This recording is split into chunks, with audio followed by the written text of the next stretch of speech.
stage our hero, Daniel Velasquez.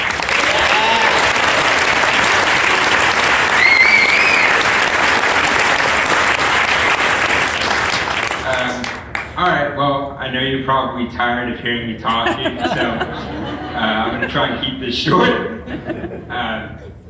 You know, I've known I was giving this speech for quite some time, and there's a lot of things that I could talk about.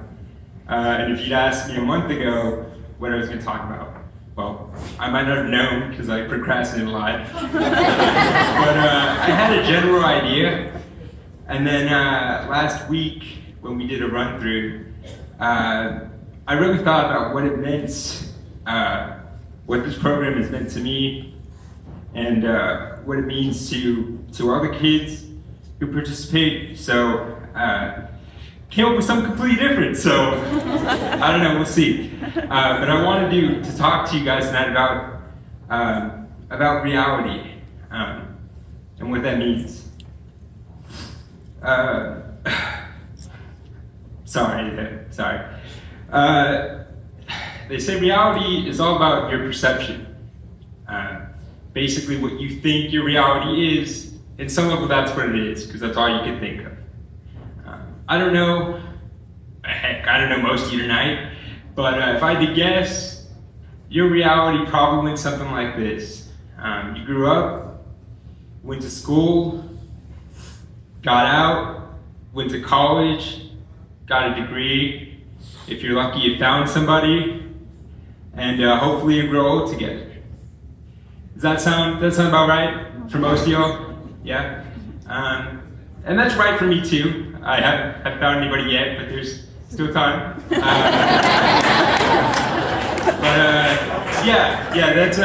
That's about the same for me and most disabled kids, but there are some very big differences.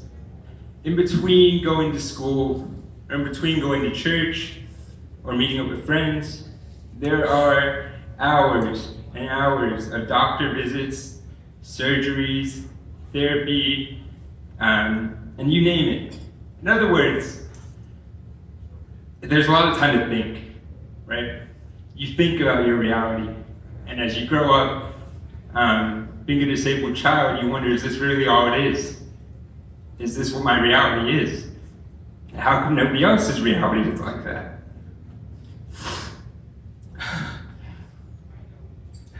You compare your reality to those of your friends and those of your neighbors. And you wonder why your reality isn't the same. And you wonder if it ever will be. I grew up with a younger brother. I'm 23, so I'm making 22. Or he's 22?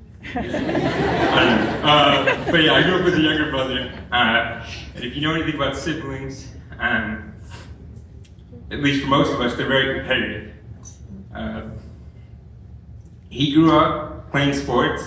As a kid, played local CYO, played everything else. And I was on the team too. Yeah, I was on the team. But it wasn't the same. You didn't get that same feeling you get when you step out in the court knowing that you have an opportunity to change the game. For me, I was lucky if I got the ball, or if I got to go bat, or if I was really lucky, the other team would pity me, and I'd be able to reach first base, which, you know, as a disabled person, there's nothing worse than pity. That all changed with Kinetic Kids. Suddenly, I wasn't on the sidelines anymore. I wasn't dreaming. Sorry, folks. I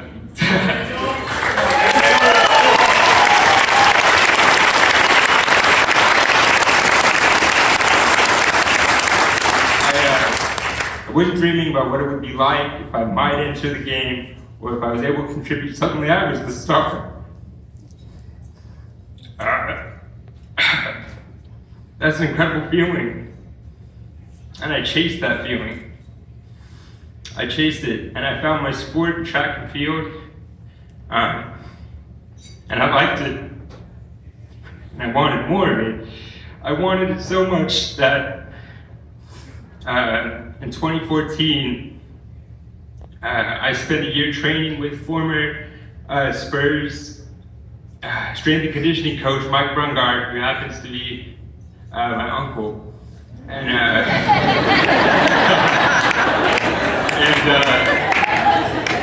2014 and 2015, I was named to the United States under 23 National Paralympic track and field team.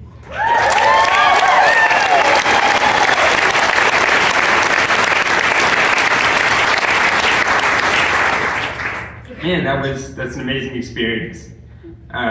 Getting to represent your country. So 2014, I went to my first World Championships in England. Was hyped, let's go, let's get it done. Came back with 0 medals. 0. But I chased that feeling. I chased it, and I was determined to do better. So the next year, I had the opportunity to be named again to that same World Championship team. My parents had gone and seen me in 2014. 2015, they're like, I don't know, dog, you didn't win any medals last time. I don't know. They're like, we're gonna stay back in San Antonio. Expensive trip for no medals. I was like, all right, yeah, totally understand, right? Totally get it. But I chased that feeling, came back with 2 silver medals from that.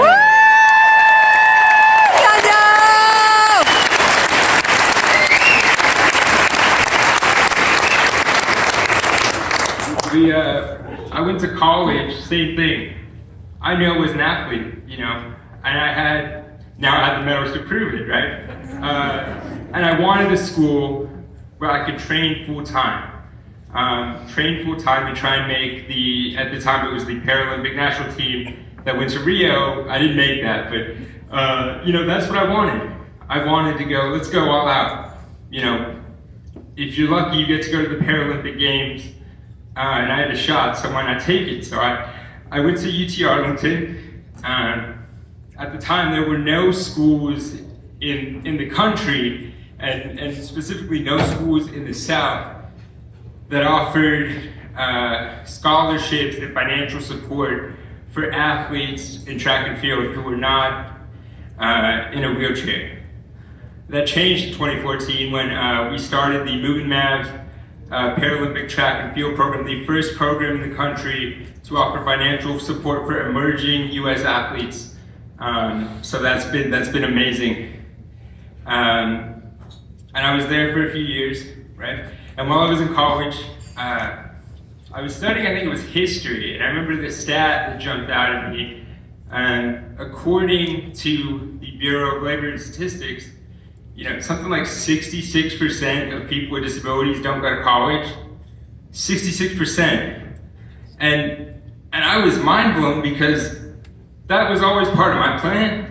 I was in college and I'm with these other disabled people in college, and we're there every day, we're training, we're grinding, we're going to school like everybody else. 66%, wow, that's a lot. And as I got through college, I heard more stories like this. Well, college was the first time I ever picked up a ball, or this was the first time I'd ever seen anyone in a sports wheelchair, or this was the first time that I knew that kids with disabilities and athletes with disabilities can compete at the highest level. This was all very shocking to me, and I thought back, and I thought, wow, everyone I talk to has a different opinion about college and about life and where we go from here than I do. Why is that? I'm doing everything like everybody else can. Why is everybody else? And I realized that came from Kinetic kids, right? They instilled in me hard work and drive and taught me the confidence to go get what I wanted. And you don't have any idea most of you know anyway, about how much confidence plays in the role of a disabled child. You have to be confident because otherwise you're going to be left behind. So none of this would have happened without Casey and Tracy. I don't know where I'd be, but I certainly know that I wouldn't be a USA athlete. I certainly know that I wouldn't have gone to UT Arlington. I certainly know that I wouldn't be where I am today. So I guess what I'm trying to say is they asked me here to talk about being a hero or whatever. And I think it's ironic. I think it's ironic because for me, Casey and Tracy and all the Kinetic staff, they're my heroes.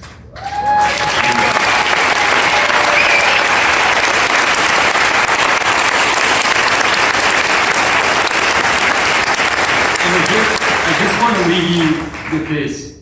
You know, this happens once a year. And if you have any hesitation in donating tonight, that's understandable. I get that. But know that this is what it's going to.